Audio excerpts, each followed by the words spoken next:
Today I'd like to talk about holding sacred space.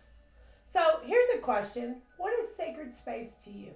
What does that look like for you? Just take a moment and think about what is sacred space to you.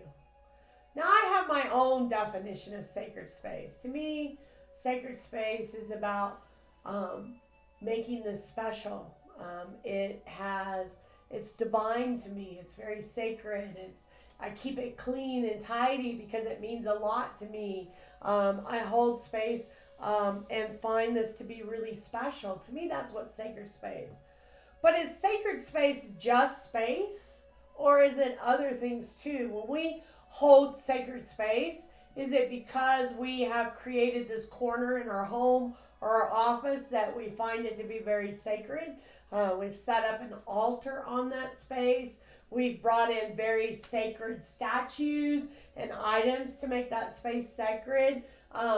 We meditate in that space. We do yoga in that space. We read in that space. Is that the only thing that really is sacred? Well, here's what I believe. Holding sacred space is about a lot of things.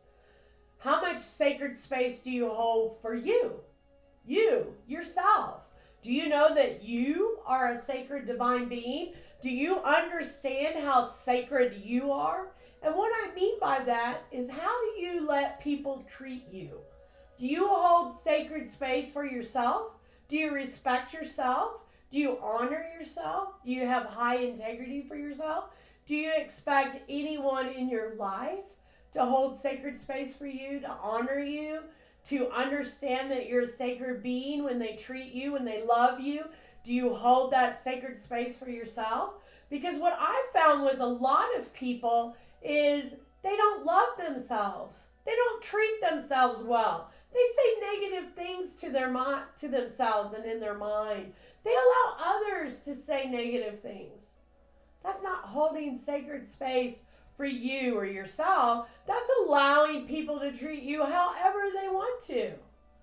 What I want you to understand is sacred space is not only the space you have in your home, not only the space that you may have at work, but it is also you in that space.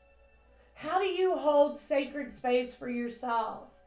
Now, in future videos, we'll talk about how to set an altar and things to think about, how to do sacred ceremonies, how to bring sacredness in different parts of your life. Because, they call me the queen of sacredness because I love the sacredness of things. I love having sacred altars throughout my home. I love having sacred space at work and in my home. I hold sacred space for myself and others. Honestly, I really didn't understand how to hold sacred space for myself until I met my husband. And he's been a great influence in my life in showing me that we deserve to be treated well. We deserve to be honored. Everyone does. There's nobody on this planet that doesn't deserve to be treated well and respected and loved. But we first have to start with holding sacred space for ourselves and also holding sacred space for others. How do you treat other people?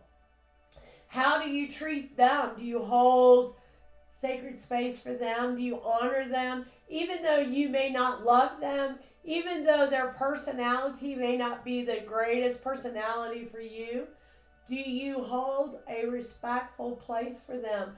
Do you honor them on their journey? Do you send them love and compassion in everything they do? Let's start holding sacred space, not only in our space, but for ourselves and everyone else. My name is Vialet Rayne. I am the magical creator of Discover Your Spiritual Gifts, and I thank you for watching today. Check out our website, www.discoveryourspiritualgifts.com. Thank you so much. Hold sacred space for you and be the magical creator you're supposed to be.